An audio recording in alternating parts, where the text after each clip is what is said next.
Kita gunakan untuk bersantai.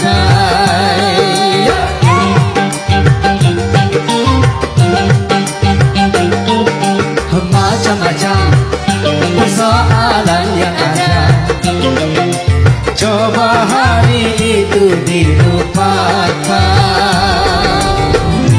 Santai, santai, yuk kita santai agar jarak tidak tegang.